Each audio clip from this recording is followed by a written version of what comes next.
तो जावेद हाशमी साहब के घर के ऊपर अब जो अटैक करना है दहशतगर्दों पे, वो इन लोगों के घरों के ऊपर हो रहा है।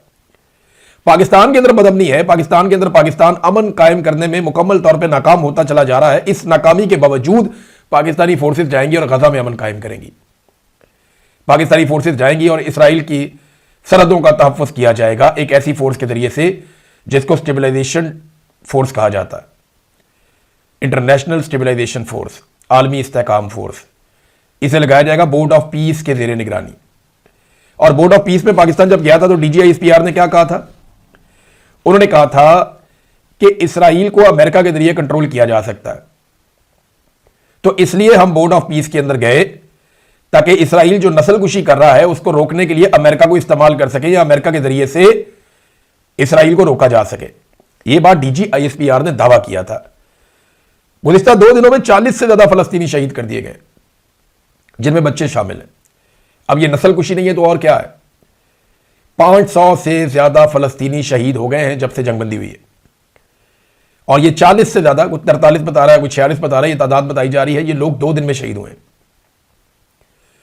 सिर्फ हफ्ते वाले दिन एक दिन में लगभग 40 लोग शहीद हो गए। 11 लोग एक दिन पहले बताए जा रहे थे, अब ये अलग अलग तादाद मुख्तलिफ लोग बता रहे हैं। तो ये शहादतें हो रही हैं। तो बोर्ड ऑफ पीस में पाकिस्तान क्या कर रहा है? पाकिस्तान ने तो दावा किया था और बड़ी खुशियां मनाई थी, बड़े कह लगाए थे कि हम डोनाल्ड ट्रंप के जरिए से इसराइल को कंट्रोल कर लेंगे। तो कीजिए साहब कंट्रोल। वहां कत्लेआम हो रहा है जिसे आप रोकने में अभी तक नाकाम है। तो दहशतगर्दों पे क्रैकडाउन करने की बजाय पाकिस्तान तहरीक इंसाफ पे क्रैकडाउन किया जा रहा है, और क्रैकडाउन की वजह जो है वो 8 फरवरी है कि जनाब 8 फरवरी को जो भी होने जा रहा है इसको रोको हर हाल में। अगर 8 फरवरी वाला मामला ना रोका तो फिर मुसीबत बन जाएगी। अब इमरान खान साहब की जो आंख में एक प्रॉब्लम है और उसकी वजह से उनको ट्रीटमेंट के लिए लाया गया अडयाला जेल से निकालकर पिम्स अस्पताल तक। असदुल्ला खान साहब ने इस खबर को ब्रेक किया था, ये उनका क्रेडिट है, उनका रहेगा। ये बहुत बड़ी खबर है। तो इतनी बड़ी खबर ब्रेक करना एक बड़ा एजाज होता है, मैं बतौर सहाफी ये समझता हूं।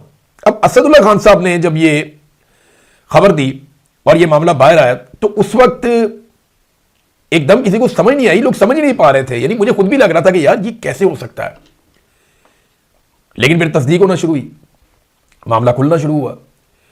और अब सूरत हाल ये है कि दबाव बढ़ता जा रहा है, बैन अवी दबाव बढ़ रहा है, पाकिस्तान के अंदर दबाव बढ़ रहा है। इमरान खान साहब के बच्चे, उनकी साहब का एहलिया सब दबाव डाल रहे हैं।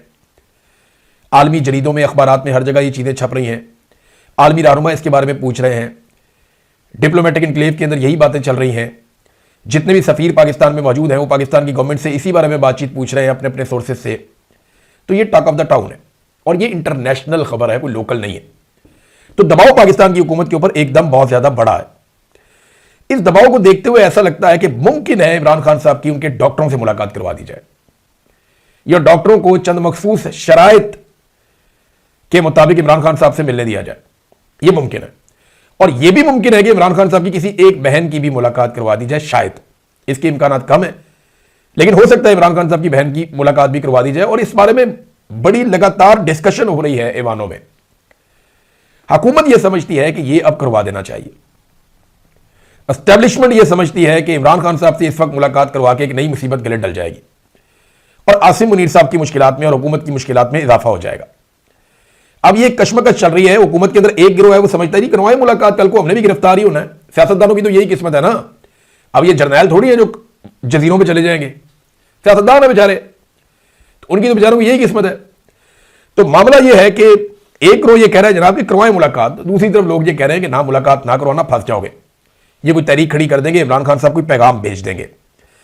अब मामला यहां पे आके रुका हुआ है और कोई हल इसका निकल नहीं रहा। एक बात और नाज़रीन, मैं आपको बलूचिस्तान में दहशतगर्दी उसके हवाले से आपको मैं कहना चाहता हूं, और ये जरूरी है बात। 2 चीजें। नंबर 1, पाकिस्तान ने बार बार कहा कि ये जो भी हो रहा है ये इंडिया कर रहा है, तो हम इंडिया के खिलाफ क्या कर रहे हैं? इंडिया जब भी कहता है कि पाकिस्तान ने इंडिया में फलाना अटैक करवाया, या पाकिस्तान से दहशतगर्दों ने आके इंडिया में फलाना अटैक किया, या पाकिस्तान के स्पॉन्सर लोगों ने या पाकिस्तान ने मदद दी, इंडिया में ये जो हमले हुए इनके पीछे पाकिस्तान है, वो ये कहते हैं जब, तो वो पाकिस्तान से बदला लेते हैं, पाकिस्तान पे हमला करते हैं। पाकिस्तान क्या करता है? देखिए, जब आप इतना खुलकर कह रहे हैं कि ये इंडिया मुलव्वस है, तो फिर आप इंडिया को जवाब क्यों नहीं दे रहे? फिर आपको इंडिया को जवाब देना चाहिए। इसके बगैर फिर आप कुछ करेंगे नहीं ना। यानी वो आपको मारते हैं, मार के चले जाते हैं और आप कहते हैं जी हम कामयाब हो गए। कैसे कामयाब हो गए? वो आए, उन्होंने हमला किया, और जब उन्होंने हमला कर दिया, उन्होंने दहशतगर्दी फैला दी। अब दहशतगर्दों को मैं देख रहा था, एक और बड़ी अजीब चीज नाज़रीन, और ये बड़ी अलार्मिंग है। ये पाकिस्तान के इदारों को बार बार वीडियोस निकालकर देखनी चाहिए। मैं वो वीडियोस देख रहा था, मैं हैरान हो रहा था और मुझे बड़ी तकलीफ हो रही थी वो वीडियोस देख के कि यार ये क्या चल रहा है। दहशतगर्दों ने रॉकेट लॉन्चर उठाए हुए हैं, क्लाशनकोफे बांधी हुई हैं, साथ अपने बम बांधे हुए हैं, बेशुमार मैगजीन्स के थैले उनके साथ हैं, गोलियां उनके पास हैं, वो पूरी तैयारी के साथ आए हुए हैं और आम शहरी उनके बीच में घूम रहे हैं, बच्चे उनके बीच में घूम रहे हैं, लोग उनकी वीडियोस बना रहे हैं, वो कार्रवाई कर रहे हैं, लोग उन्हें देख रहे हैं। लोग दहशतगर्दों से डरकर नहीं भाग रहे थे या लोग दहशतगर्दों से खौफजदा नहीं थे। यह बड़ी अलार्मिंग चीज है। मैं जो कह रहा हूं ना वो मैं कहना भी नहीं चाह रहा। आपको यह बात समझ जानी चाहिए। आसिम मुनीर साहब को यह वीडियोस निकाल के सारी देखनी चाहिए कि बलूचिस्तान के इन शहरों के रहने वाले शहरी दहशतगर्द दंदनाते फिर रहे हैं और वो कंफर्टेबल है, उनके बीच में घूम रहे हैं, उनके सामने वॉक कर रहे हैं, कोई इधर जा रहा है, कोई उधर जा रहा है, कोई वीडियो बना रहा है, बच्चे भी वहां पे मौजूद हैं। लोग दहशतगर्दों से क्यों नहीं डर रहे?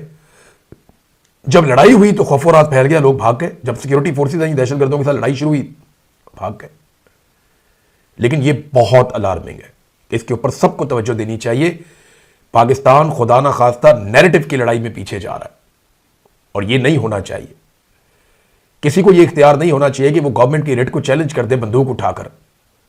लेकिन जब लोगों को जबरी तौर पे लापता किया जाएगा, इंसानों का मैंडेट छीन लिया जाएगा, हर उठने वाली आवाज को कुचल दिया जाएगा, मारूम बलोच जैसी जमहूरी आवाज को, सियासी आवाज को कुचल दिया जाएगा और जितने पढ़े लिखे लोग हैं, ऐसे तबकात हैं, उनको उठाकर जेलों में डाल देंगे 3 MPO के तहत, तो लोगों के अंदर ये चीजें इसी तरह पनपती हैं।